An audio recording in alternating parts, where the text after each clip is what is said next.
बिस्मिल्लाहिर्रहमानिर्रहीम। खातिन हज़रात, मैं हूँ अख्तर अब्बास और आप सबको अस्सलाम वालेकुम। जैसे आजकल बहुत सी माएँ ये सवाल करती हैं कि बच्चों को मोबाइल देना चाहिए कि नहीं देना चाहिए, इसी तौर पे आज से 8-10 साल पहले हर दूसरा सवाल ये होता था कि टीवी देखना चाहिए या नहीं देखना चाहिए, घर में टीवी होना चाहिए या नहीं होना चाहिए। इनफैक्ट जब ये आया तकरीबन 80s में इसका गलगला शुरू हुआ तो बहुत से लोगों के पास नहीं था। ब्लैक एंड वाइट पे लोगों ने लेना शुरू किया, फिर बहुत देर से कलर टीवी आया। जिन लोगों के पास होता था हमसाए में जाके बच्चे ड्रामे और नीलाम घर वगैरह देखते होते थे। फिर धीरे धीरे ये आम होने लगा। 1999 तक भूटान में और नेपाल में भी टीवी नहीं था, ऑलमोस्ट पाबंदी थी। उनके पास दलील ये थी कि ये इंसानों को अकेला कर देता है, ये खानदानों को तोड़ देता है, ये इंसानों के अंदर लालच पैदा करता है और नफ्सा नफ्सी लेके आता है, बदतमीजी और बदतहजीबी भी लेके आता है। फिर कुछ अरसे बाद भूटान में उस पर तब्दीली उठ गई, ये 99 के बाद उठ गई। उसके बाद सबसे पहले उनका खानदान टूटा, फिर उनके जो लोगों के रिश्ते और दोस्तियां और ताल्लुक थी वो कमजोर हुए। ये जो खूबसूरत औरतों का क्रेज शुरू हुआ ये भी टीवी से स्टार्ट हुआ। उनका जिस्म कैसे नीट एंड क्लीन होना चाहिए, उनके बाल कैसे बने होने चाहिए, उनके कपड़े कैसे होने चाहिए। यानी टीवी एक खिलौना नहीं था, एक डिब्बा नहीं था, ये पूरी जिंदगी की गाइडलाइन थी।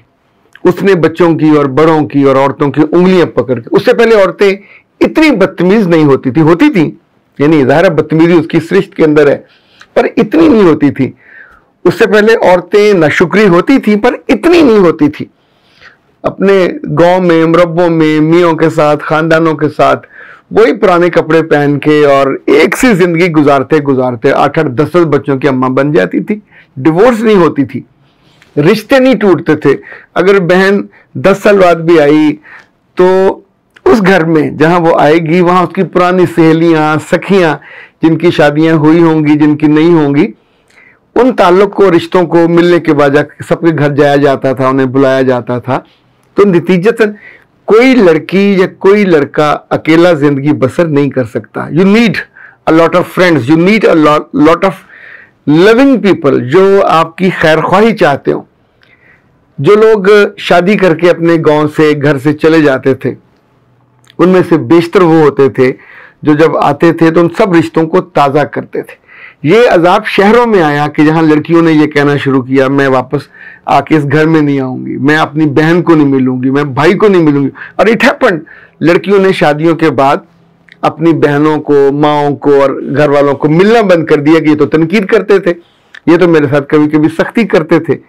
जब अगले घर गए तो उनका ख्याल था कि वहां रेड कारपेट बिछा होगा और वो हीरोइन होंगी और सब लोग उसका इस्तकबाल। तो ऐसा तो जिंदगी में नहीं होता।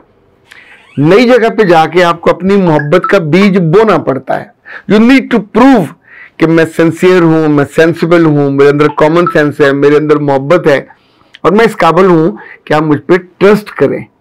जब वो रिश्ता नहीं बनता तो जाहिर है वो टूटता है। मुंह के बल बच्चियां जब वापस आके उन घरों में गिरती थी, वही बहनें, वही भाई, वही माँ बाप, फिर बहुत मुश्किल होती थी। पर इंसान आमतौर पर सीखता नहीं है। इनफैक्ट अंदर जो खिचड़ी चल रही होती है जिंदगी की, वो तय करती है कि हम कैसे हैं और हमसे क्या सलूक होगा। मिस सलाहुद्दीन ने पूछा कि सर आपको मैं क्या बताऊं, मेरे ससुराल वाले भी लालची, मेरे मेके वाले भी लालची, दोनों लूट लेते हैं। अब दिस इज ए परसेप्शन। ये दो जुमले आपकी पूरी शख्सियत को, बोलने वाले की पूरी शख्सियत को उसका इजहार करते हैं। वैसे बाय द वे, आपके पास कोहे ओहद के बराबर सोना है क्या जो आपके घर वाले, बहन भाई और ससुराल वाले डाकू हैं, तलवारें लेके और नेज़े लेके आपका वो सोना लूटने आए हुए? आपके पास एक मोहब्बत है, वो नहीं लूटी जा सकती, पर वो आपके पास नहीं है। अब आपके पास थोड़े से पैसे होंगे या जेवर होगा और उसके लिए आप सारा वक्त सोचते हो, धीरे धीरे क्या होगा। आप जैसे कहते हैं ना कि बगदाद में कहत पड़ा तो लोग मोहब्बत भूल गए। जब इंसानी रिश्तों का कहत पड़ता है तो फिर आपको पिछले सब रिश्ते याद आते हैं। इस वाले मामले में अगर लड़कियां और लड़के अकल से काम न लें। मिस मंजूर ने मुझसे पूछा कि सर जब आप अपना कोई अदारा छोड़ते थे तो कैसा आपका तर्ज अमल होता था? मेरे बच्चे, मैंने जितने भी अदारे छोड़े उन सबसे मेरे वर्किंग रिलेशन अब भी कायम है। मजीद निज़ामी साहब के साथ नवाब वक्त में 13 साल काम किया। जब मैंने छोड़ दिया, हालांकि वो सख्त माने जाते थे, तो मेरी बाद में भी जब उनसे मुलाकात हुई, मैं कौमी डाइजेस्ट का एडिटर बना तो उनका फ़ोन आया, मैं उर्दू डाइजेस्ट का एडिटर बना तो शुमारा देखने बाद उनका फ़ोन आया, उनके पीए का सर बात करेंगे, और उन्होंने ढेर सारी तारीफ़ की। फिर एक ज़माने में एक मैगज़ीन होता था आज़म, में उसका एग्जीक्यूटिव एडिटर बना, तो इनके कुछ 7-8 सफ़े का कलर्ड इंटरव्यू किया, मजीद निज़ामी साहब का भी, आरिफ निज़ामी साहब का भी। इनफैक्ट आपको ज़िंदगी में जहाँ से आगे गुजरते जाते हैं, मेच्योरिटी ये होती है कि रिश्तों को कुचल के, उनके ऊपर से उनको तहस नहस करके, जो उनके साथ पुरानी यादें होती हैं, बहुत सी लड़कियां और लड़के बैरून मुल्क चले जाते हैं ब्याह के या पढ़ाई के लिए, तो क्या ये लाजिम है, ये कम अकली कि जितनी उनकी दोस्तें थी, जितनी उनके साथ काम करने वाली टीचर्स थी, जितनी उनके दफ्तर में काम करने वाली या वो फार्मासिस्ट थी, जहां जहां वो काम करती थी, तो क्या उन सबको फारखती देखे जाए? जब भी आपका दिल पत्थर का होता है तो हर रिश्ता पत्थर का होने लगता है, और रिश्तों के साथ ये जो बॉल होती है मोहब्बत की, ऐसे आके लगती है और फिर मुंह के बल वापस जाती है। जितना आप टेंडर एंड सॉफ्ट होते हो, इसको मान लीजिए, जितना आप टेंडर एंड सॉफ्ट होते हो, एब्जॉर्बिंग होते हो, आपकी जिंदगी बेहतर अच्छी गुजरती है।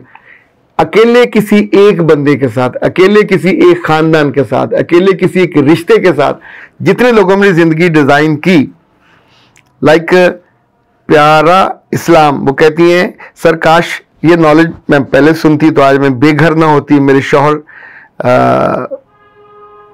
मैं तकलीफों का सामना ना कर रही होती।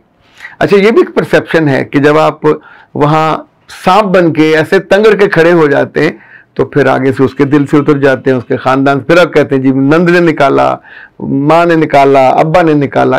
वो लोग निकालने वाले नहीं होते, निकलने वाले आप होते हो, क्योंकि आपने वहां दिल में जगह बनाने के लिए, जब भी आप मफाद के लिए दोस्ती करोगे, मफाद के लिए रिश्ता बनाओगे, मफाद खत्म हुआ तू कौन मैं कौन, तो रिश्ते में फिर आपकी उम्र गुजरेगी तो प्रॉब्लम हो जाएगा। लाइक एक खातून ने लिखा है कि सर मेरे मियाँ जो हैं वो कहते हैं, हमारी शादी को 14 बरस हुए और मेरे मियाँ की उम्र 34 साल है, नहीं मेरी उम्र 34 साल है, मेरे मियाँ की 41 साल है। मैं और बच्चा भी चाहती हूँ, पर वो कहते हैं कि तुम्हारी बच्चों वाली आते हैं, ये तुम अब इस कामों की उम्र नहीं है। बेटा क्यों नहीं उम्र, आप किसी बुढ़े खुसट के साथ चले गए हो, ये ज़हनी तौर पे बुढ़ा है। वरना कुछ साल पहले लाहौर में जो पंजाब है हाई कोर्ट, इसके जो चीफ जस्टिस थे 62 साल की उम्र में, जस्टिस शमीम उनका नाम था, शमीम खान, 62 साल की उम्र में रिटायर हुए। रिटायरमेंट से एक दिन पहले उन्होंने अपनी कोर्ट में दफ्तर में लड्डू बांटे, क्योंकि उनके यहाँ बेटा तवल्लद हुआ था, रिटायरमेंट से एक दिन पहले। जिंदगी खुशियों के साथ है, जिंदगी रिश्तों के साथ है, जिंदगी उनको ओन करने के साथ है। जो लोग डिसओन करते हैं, एक साहबा ने लिखा नॉन सर कुछ शौहर अपनी इज्जत खुद खराब करते, नहीं बेटा, शौहर अपनी इज्जत खराब नहीं करते। हर आदमी या हर लड़की अपनी इज्जत का खजाना एक बॉक्स में होता है। जैसे हम बैंकों में रखवाते हैं, क्या रखवाते हैं बैंकों में? पुराने कपड़े, पुराने जूते और पुराने रिश्ते रखवाते हैं, सोना रखवाते हैं ना। अच्छा, कभी बैंक में डाका पड़ जाए, बैंक में कोई हो जाए तो आपको फिर मुसीबत होती है, इतनी मालियत का, वो मालियत दोबारा भी आ जाती है। पर एक दफा रिश्ता आपने जाया कर दिया, कितने चाहने वाले का, अपने खून का रिश्ता, अपने दोस्तों का रिश्ता, अपने प्यारों का रिश्ता। जिंदगी में जैसे जैसे हमारी उम्र बढ़ती है फिर हमारी वाकफियतें बनती हैं, रिश्ते नहीं बनते। रिश्ते सबसे काबिल कदर, लाइक मैं अगर देखूं तो मेरी दोस्तियां जब मैं फर्स्ट ईयर में था, जब मैट्रिक में था, जो उस वक्त की हैं, आज उसको इतना लंबा अरसा हो गया, वही अब तक सबसे शानदार, सबसे ज़्यादा कदर करने वाली, सबसे शरारतें करने वाली, जिनके साथ आप उल्टी सीधी बात कर सकते हो। बात के लोगों के साथ तो आपका मरवत का, लिहाज का रिश्ता होता है, कमजोरी का रिश्ता होता है। जिंदगी में मजबूत बेस बना के आगे चलने वाले लोग मफाद की बुनियाद पे या पल्सिव नहीं होते। जब जब लड़कियां या लड़के पल्सिव होते, अभी फैसला किया अभी तोड़ दिया, तो ये अकेले रह जाते हैं। और हर मुश्किल में आपको लोगों की ज़रूरत होती है, जानवरों की ज़रूरत नहीं होती। बिल्लियाँ और बकरियाँ और भैंसें और गायें और घोड़े और गधे आके आपकी ज़िंदगी का साथ नहीं देते। आपको इंसानों के साथ ही जीना होता है। और उन इंसानों के साथ, अभी ये जो 41 साल के साहब हैं, आप सोचिए कि होले होले अपनी बीवी के दिल से उतर जाएंगे, बच्चों जो पहले से उनके दिल से उतर जाएंगे। ऐसा जो खड़ूस आदमी है वो अपने दोस्तों के अंदर भी नापसंदीदा आदमी होता है। ऐसे लोगों को तो उनका पियन भी मुंह नहीं लगाता। अगर ये लोग कभी पब्लिक डीलिंग में सक्सेसफुल नहीं होते, क्योंकि इन्हें इंसानों से चिढ़ होती है। ये इंसानों के साथ ताल्लुक को मुफाद की खास ऐनक, और वो भी काले रंग की, उससे लगा के देखते तो नतीजतन उसमें न रोशनी नजर आती है, न ताजगी नजर आती है, और आप काला काला देखते हुए फिर दिल भी काला हो जाता है, ज़िंदगी भी काली हो जाती है। और जब आप मुश्किल में होते हो तो हर तरफ काले लोग और काला काला की नज़र आती है, तो आप खुद इस रिजल्ट पे पहुंचते हो, खुद इस जगह अपने आप को लेके जाते हो। अभी जिनके पास ज़िंदगी है, जवानी है, अपने दोस्तों की, अपने रिश्तों की, अपने प्यारों की, अपने कदरदानों की, उनके साथ निभाना भी चाहिए, उनकी कदर भी करनी चाहिए। ये एसेट होता है। एसेट से महरूमी तो बैंक खाली हो जाता है, फिर चेक भी बाउंस हो जाता है। अख्तर अब्बास को दीजिए इजाज़त। अस्सलाम।